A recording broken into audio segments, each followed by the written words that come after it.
videos here lately. Now today is the 24th still. I did the live stream this morning on the Mexican insurgency and what's happening there at the border. But yesterday I also showed you kind of the area where most of the snow had gone away. So I'm actually heading south of town towards the Uintas, which is that mountain range right there in Utah. That's where some of the highest mountains in Utah are. As you can see, there's still a lot of snow out here. I'll just show you this real quick. And of course up by the mountains there is too. And we're headed that way. So we're headed south towards the Utah border. Evanston is north of here, so we've been heading south out of Evanston. This is actually just south of where my place is now. And I thought I'd take you up in the mountains. But as you can see, there is quite a bit of snow, and we're headed to those mountains right up there. That's where we're going. All right, everybody? Okay, be back in a minute.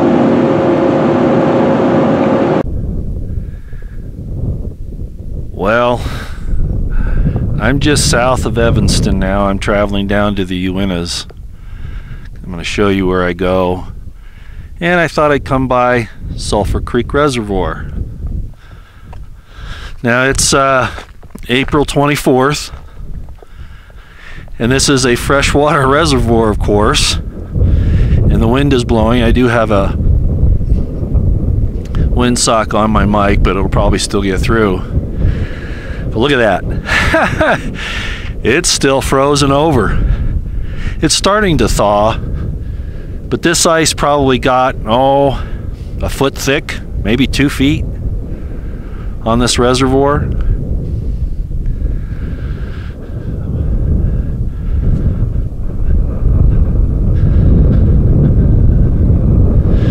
Now the reason why I wanted to show it to you is because I have a couple things to say here.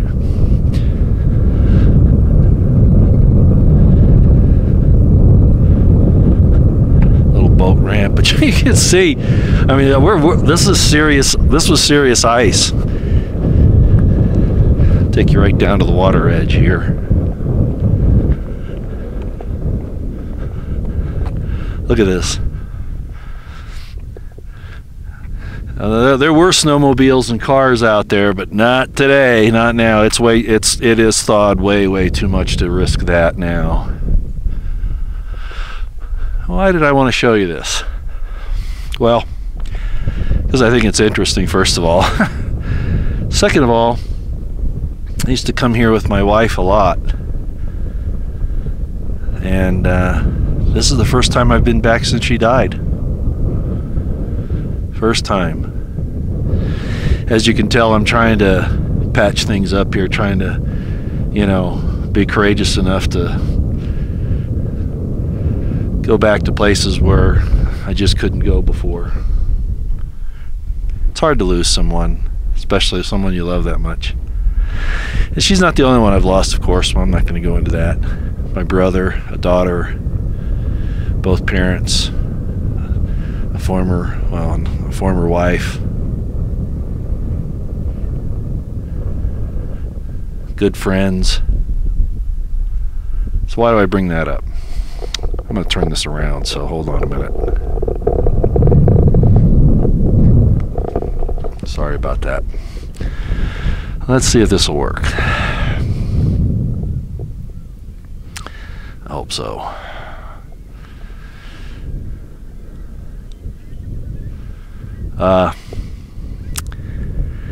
There's a belief, and it's not like I've been there, but I've had some experience with what's on the other side of things. And hold on just a second, I gotta fix something here. There we go. There's an idea that once we pass on from this place, that we go to a place of utopia where everything is hunky-dory and everybody loves each other and all of that. Well, ladies and gentlemen, those who love you here will love you there, if you're so lucky. Well, they'll probably find out some things about you in your dark side that they'll have to deal with. But if they loved you here, they'll probably love you there. unfortunately, I think you'll find that if they hate you here, they're going to hate you there. I don't think that changes just because of the location, unless something really occurs to them and they have a change of heart. So my particular, I know a lot of people won't go along with this, but my particular feeling on it is that we were in a place not much different than this before. And those people that falsely accused us and hated us there are falsely accusing us and hating us here. And likewise, those who loved us there love us here.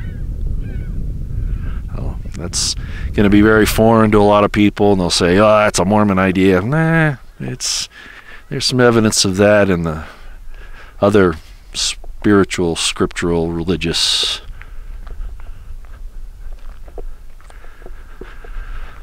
texts and in our subconscious. So I guess what I'm saying is, if you're waiting for heaven, I suggest you do the best you can to make it here. Make it happen here. And take it with you. That you can take with you. Not all the things, but people aren't things. Well, that's my time for pontificating today. Okay? I'll just show you the reservoir here again, and then I'll sign off. Okay, here we go.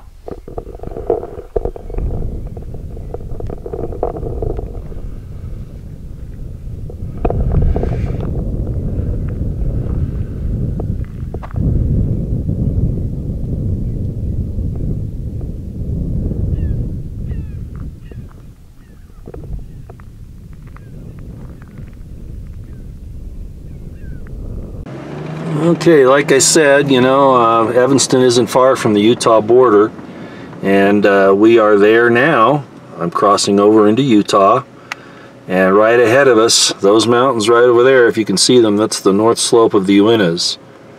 Now look at the elevation here. Evanston's at about 6,500, 63 to 6,500, and here we're traveling up to 78. So we're getting up pretty high now, so I thought I'd show you that. And next stop, I don't know if I'm going to do any hiking. This snow this time of year is wet and heavy. But I'll show you where I spend a lot of my time when I go to the mountains in this area, okay? Alright, here we go.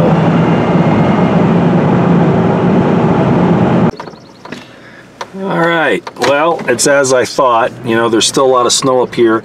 The pass is not open. This is why I come up here and check at this time of year. It's not quite my hiking season up here. And the gate, I guess, is locked down here further. But we're at about 8,300 feet at this point. And you can see, you know, this is a dangerous area if you don't know what you're doing. That's why they want you to have passes. Unless you're a real outdoors person, you're very familiar with this. This is a wild area, very, very much so, a very, very wild area. It's not, there are wilderness designated areas in the Uintas, here in the Wasatch Mountains, but as you can see, they're not going to let me up there. Now, I usually go further up. There's a place called Mirror Lake, and it's just before Mirror Lake that I usually go and hike. But of course right now we're not going to get up there. That's one reason why I came up here, because I wanted to check. It's usually not until the middle of May, or even late May, before they allow people to go up there. There are avalanche dangers, things like this. Let's go up this road here. A lot of this is ranger station and offices and things like this. So you need a recreation pass to to come up here. Of course, they want their money now. It didn't used to be that way. Of course, I hate to admit it, but they'll say that it's for your safety, and it is to some extent. There's no doubt about that, but it's also because everything's about getting your money these days. But I'm going to get out here. I'm not going to pay their pass fee right now for what I'm doing. All right, here we are. And there are the Uintas, and where I go hiking quite a bit, and I even camp out up there, It's up in those mountains there, but we're not going to be able to get up there. Sorry about that, folks. Like I figured, I kind of decided that that would be the case, but I wanted to show it to you anyway. This is a beautiful place, and people will park here and then do their snowmobiling, their hiking, mostly snowmobiling in this area. See, they've got it all. Somebody's out here on their snowmobile. Probably a ranger. Okay, so I just wanted to show you that. Maybe sometime this summer when I come up here for a camping trip, I'll take some more pictures. That's all I can show you. Sorry. I was really hoping to do a little bit more than that. I'll be quiet for a minute so you can listen. The Bear River is just down over there, which I showed you yesterday. It starts here in the Uintas and you can hear it flowing over there. I don't know if we can get to it. Maybe we'll see. Alright. See, we're 30 miles from Evanston. I don't know if you can see that sign there.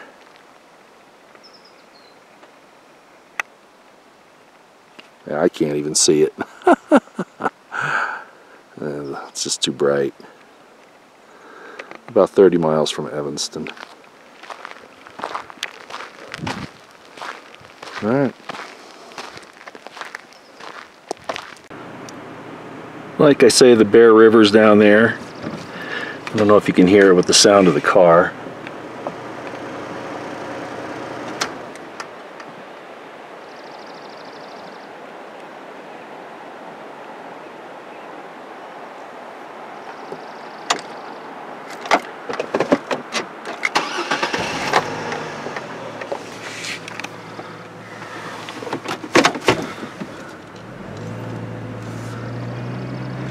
Bear, cougar, like I say, you got to know what you're doing when you come up here. I mean, it's not real dangerous, but you got to realize that you're in a wild area. It's not wilderness designation yet, but it's a wild area. I don't think I showed you this. This is kind of interesting. You can come up here and rent some of these cabins.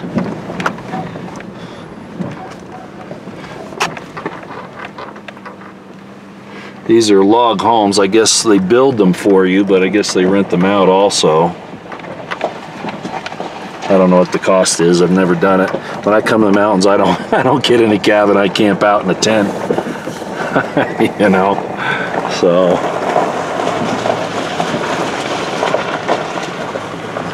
rent snowmobiles here.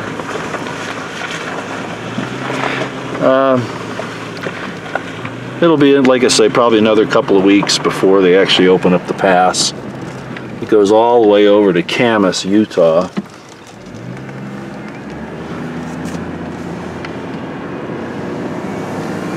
Alright, well, kind of an anticlimactic ending, but you get the idea. Beautiful area. See why I love it so much. That's where we were coming from up there when I left the base of the Uintas there, where we had to turn around. Wanted to show you some of the foothills here, how nice they are. Again, great hunting places, elk, deer, moose, bear. I'm not much of a hunter anymore, like I told you, but I do carry a weapon, as I've shown you before. Usually a 45-70. Or at least a 44 Magnum or 45 Auto when I'm up there, anywhere out here.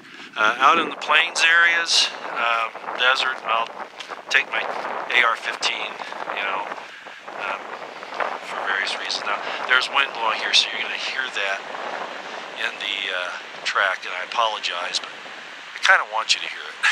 Okay, so I'm going to shut up here for a minute. That is the Bear River, and it comes right out of the mountains up there. And this is what goes underneath the bridge that I showed you in the video the other day.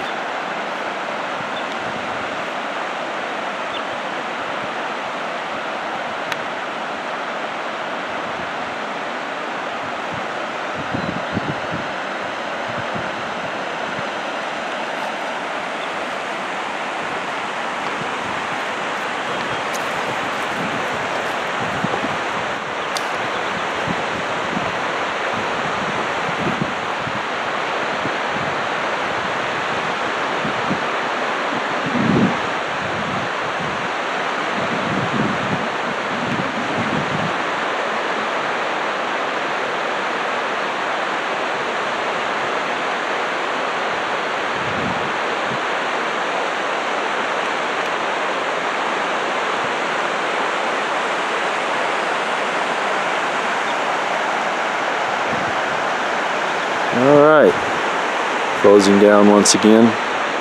Evanston's out that way. We're about 30 miles from it or so. We'll be headed back in that direction.